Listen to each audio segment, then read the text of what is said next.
Hi, and welcome back to another episode of Leadership Lenses, the podcast designed for principals, heads of school, and anyone else who seeks to improve and enhance Jewish education. We are really pleased to have with us today someone who I've known as a mentor and a guide, both in personal conversations and in reading his written work over multiple decades. I think both of us probably want to forget how many decades that is. But it is really our pleasure to welcome Rabbi Dr. Mitch Malkus to the show today. Mitch is the head of Charles E. Smith Jewish Day School, one of the really foremost day schools in the United States, and has been the head there since 2013. Prior to that, he was the head of school at Rabbi Jacob Pressman Academy of Temple Beth altogether coming up, if I get this right, on about 25 years in the headship, which makes Mitch one of the senior veteran leaders to whom we all look for advice and guidance. And we're about to get some of those good nuggets today. So, Mitch, thank you so much for joining us and taking the time to be here today. Thanks, Barry. It's a real pleasure, and I appreciate the introduction and the welcome. And I would just say I'm enjoying watching and reading and learning the things that you're talking about these days. So it goes both ways that I feel like I learn a lot from you as well. So thanks for having me. Oh, my pleasure. My pleasure. And thank you. By the way, there, just so everyone listening, that wasn't a requirement to be on the podcast, but we do appreciate it.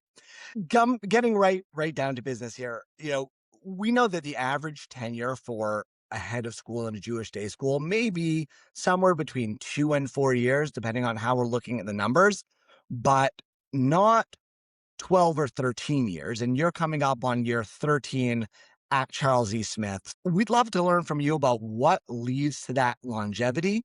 And first, just tell us what do you think are the most important pieces in that recipe that lets you survive and thrive there for 13 years? Yeah, I've been really fortunate to now what is my 25th year as a head to have been at just two really unique and special schools. I'm really grateful for that. I think that there are a number of elements that lead to successful and long tenure as a head of school as I sort of think back on these 25 years. So first and foremost is the relationship with the boards that have led the schools, and particularly with the board chairs. Those are super important, I would say, sacred relationships that need to be nurtured and fostered. They're relationships that really have to be built upon a foundation of trust both ways, so that I, as head, have felt really comfortable sharing candidly and honestly with my board chair, both about struggles that we have in the school, areas that we want to grow in, and also where I think that the volunteer leadership may not fully understand either the complexity of something or the full scope of opinion in a school community. So first and foremost, it's really having a good relationship with your board chair, and not just allowing that to be by chance. So I usually have some norms that I work with my board chair. Things like I won't surprise you at a meeting. Everything that I share is something that I would have shared in advance, that I'll be open and honest and candid with you about a number of different things, that I welcome feedback from you, and that I am in this for all the best reasons. So I assume good faith, and I hope that you do too. And then I ask my board chair to do those same things. Another part is, with every board chair, I've given them a copy of the NAIS book for the Board of Trustees, the Board of Trustees handbook. I actually reread that book each and every time I have a new board chair, along with the board chair, so that we can understand it and discuss it together. So I think that's super important. And then I would say the other things are some things that I hope I bring, but other heads bring. So real passion for the work that I do, and that ultimately I'm here because I care about the students and what they're going to learn, and I put them at the center of everything that I do. And then bringing, I think, a lot of respect for the faculty and staff that you work with, and some humility to the work that there's a difference between sitting in my seat and sitting in a classroom every day with students addressing the issues that come up regularly, along with the big picture goals that we have. So those are the things, at least elements for me, that have led to what has been an incredible experience and a lot of learning, but also the great fortune to be able to serve for 25 years straight as a day school head. I love that. And I love that you raised the relationship with the board chair. And I'll go back to the word you used of a sacred relationship. I believe as you do that, that is actually the most important relationship in any school community. The board chair, head of school partnership. Every relationship's important, but that one is absolutely essential. And as you said, not leaving it to chance. And the other piece that I was gleaning from what you said was you're not just assuming that this is the person coming in. So I guess this is the kind of relationship I'll have with them. You're not taking that as a prejudged conclusion, but saying there's a person coming into this role. I need to build the relationship with them. So the no surprises rule both ways is amazing. I give you a lot of credit for rereading that NAIS handbook every time because that's not a short piece and it doesn't have like the best plot of anything I've ever read. How do you actually get a chair who's super busy to take the time to do this with you? And have you ever had to kind of coax, pull, prod ahead who might not have been on the same page originally?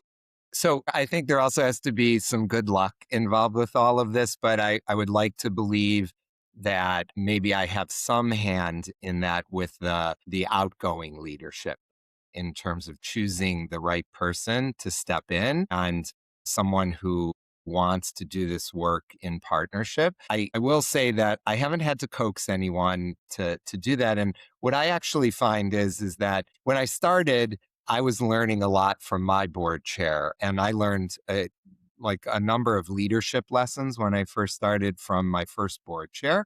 And then as time went on, I became the more seasoned person in those relationships. But what I found in for every board chair is they all entered the relationship wanting to learn how to be the best leader they could be. So and maybe the fact that I over time became so seasoned that when I did share that it was important to read this together are the things that I wanted to do, that they were open to doing that work with me. So I've been fortunate.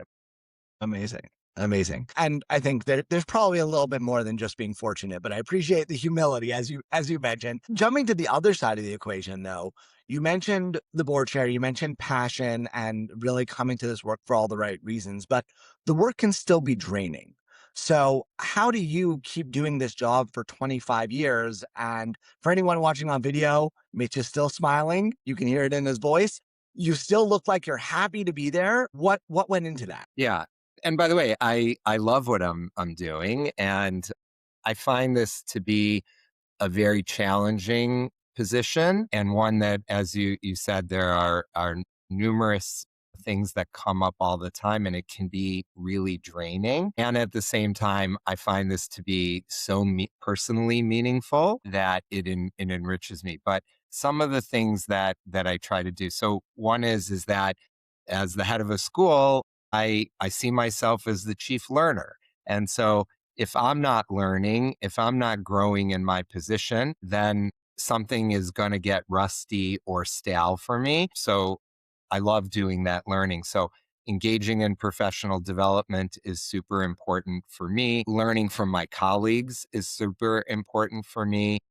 And I found a number of different avenues to do that over the years, staying abreast of what's going on educationally at the cutting edge of education, but also in terms of leadership and school leadership is really important to me. I've always had an executive coach in my role.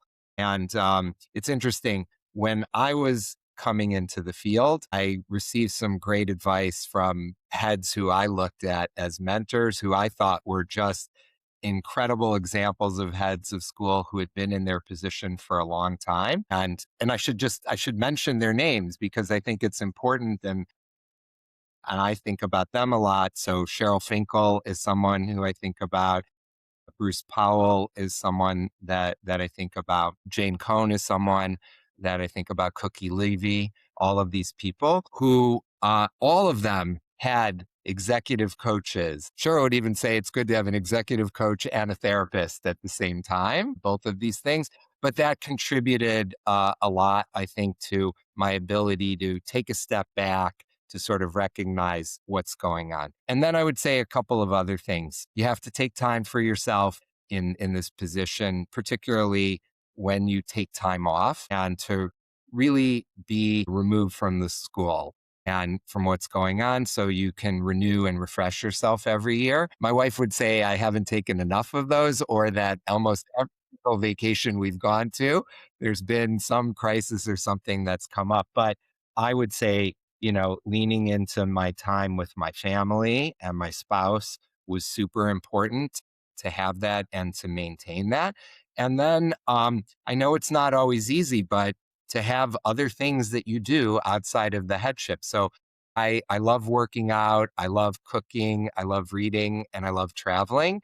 And I've tried to lean in to do those things throughout my tenure as a head. And that's kept me fresh, like outside of school, so I could be the best inside of school. Amazing. Amazing. And I will echo your thanks for those heads who you look to as mentors. Actually, both Jane and Cheryl have made prior appearances on earlier episodes of this show, and they've both been mentors of mine, among others. And I love the fact, not just because it's my day job, but I love the fact that pretty much every head now recognizes I should have an executive coach. When I stepped into the headship, it was one of the first pieces of advice that I got, and it was tremendously helpful for me. You might be, and I know I coach people ranging from year one or pre-year one through year 30 right now in terms of their tenure. And we need it, because if you're the head, you have no colleagues, you have no one who you can be fully open with, and you have no one whose job it is to help take care of you and make sure you're growing. And all of those things are things a coach provides, that I'm thrilled that it's become really de rigueur and just understood to be best practices and not a weakness. It's not a coach to fix something, it's a coach because that's part of our growth and development. So, it's certainly been helpful along the way, I think, to many of us.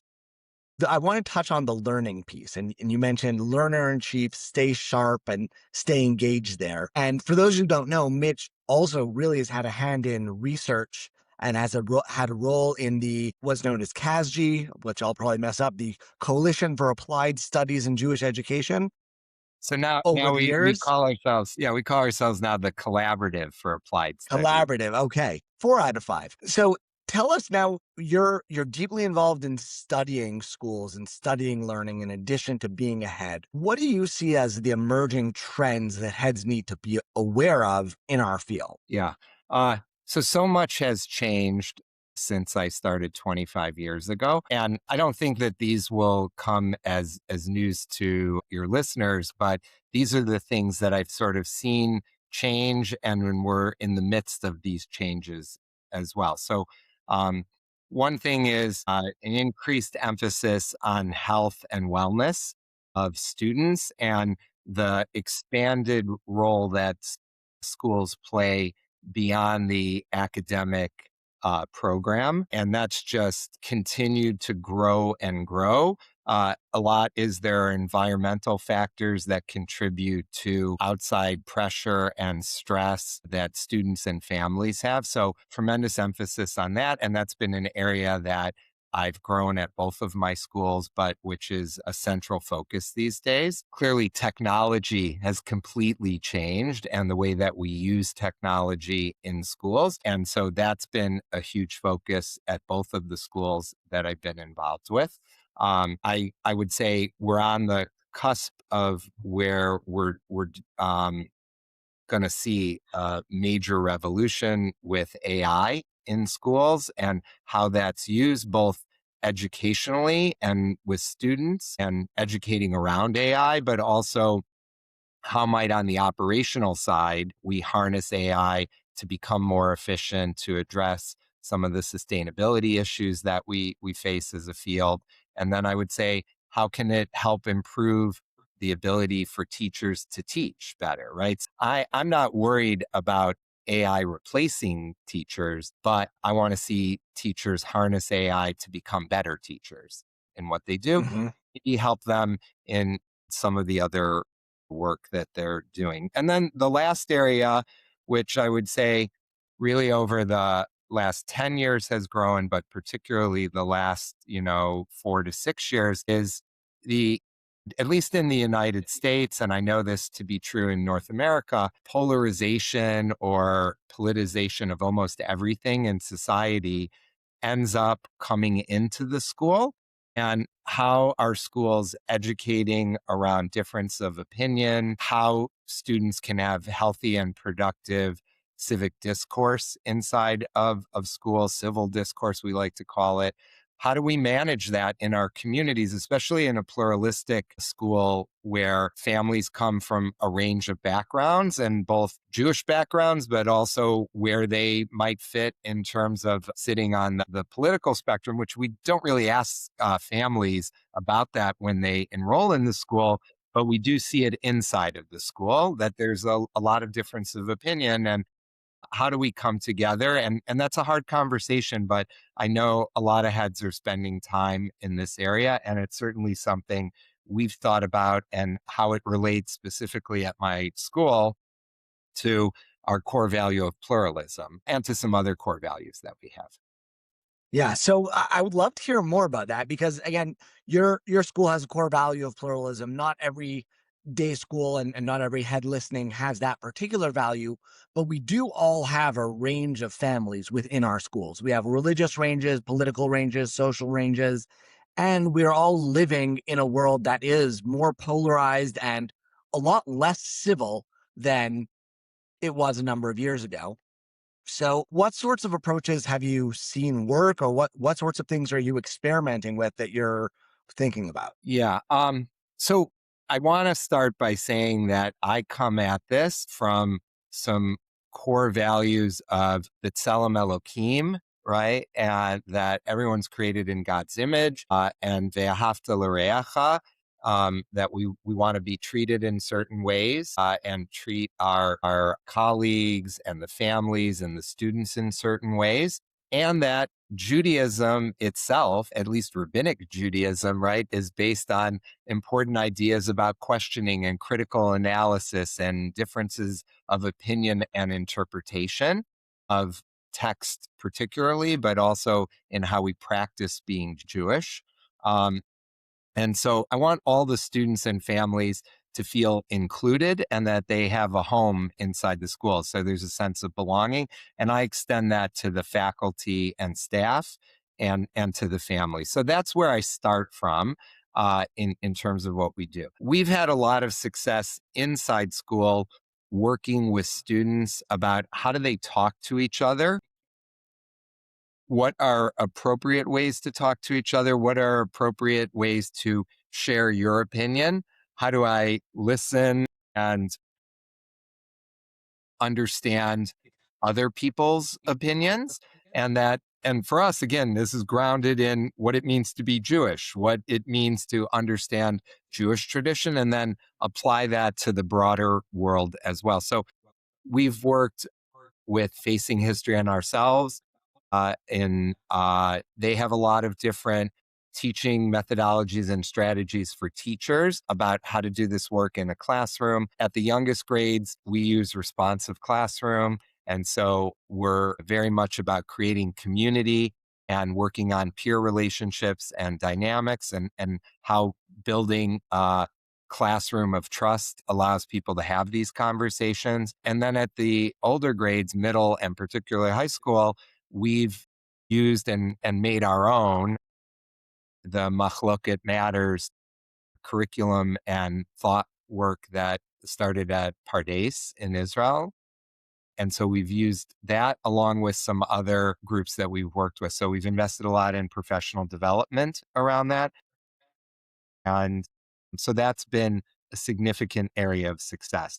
Where I struggle a lot, and our school still struggles a lot, is how to better include parents and families in this conversation as well. In school, we're educating around these matters. We're educating around habits of thinking, habits of how you talk to people, how you respectfully talk to people. And what we struggle with is how does that happen also, that conversation, that learning in our parent community, when I see a lot of the things that parents think might be happening in school or that they bring to the conversation are not things that emanate from the school, but they start out there in the world. And they see, by the way, and our students see the poor example that political leaders, certainly in the United States, but in all around the world, set for us about how they talk to each other. And so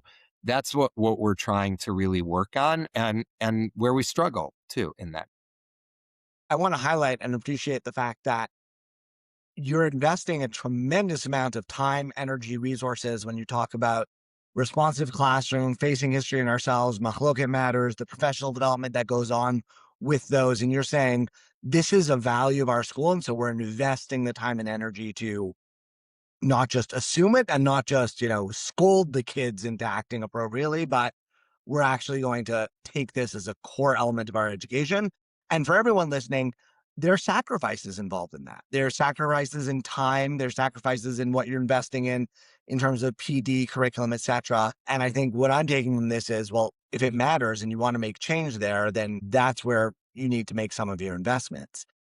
And then on that second layer of reaching out to the parent community. So I'll say this is a theme that keeps coming up in all walks of my work, where schools are understanding we can't do it alone, just us and the kids.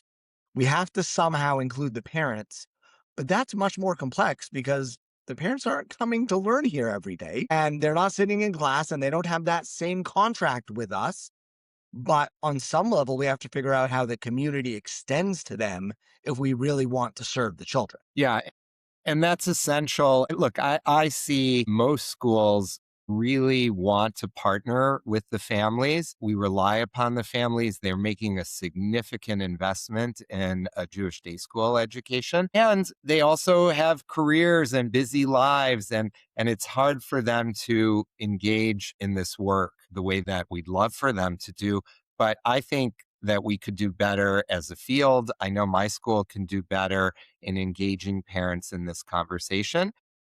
And I know there are a lot of families who want to engage in this conversation. So, it's something that we're continuing to invest in, both time and energy and financial resources. But I would just suggest any area in the school that you want to improve in, or any area that's central to your mission, you're going to want to dedicate time and resources, and it can't be a one-shot deal. It has to be over many years that we do this work. And it's not work that there's an end to, right? It's work that we're continually doing, because every year, even though the vast majority of families and faculty and staff and students are returning, we're always changing, and new people are coming into our community and people are leaving our community. And so you have to keep doing this work year in and year out.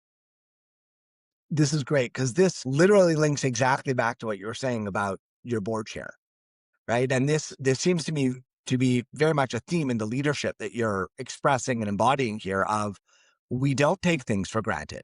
So every time I have a new board chair, I'm going to reread the basic texts with them. I'm going to rebuild the relationship thoughtfully and proactively.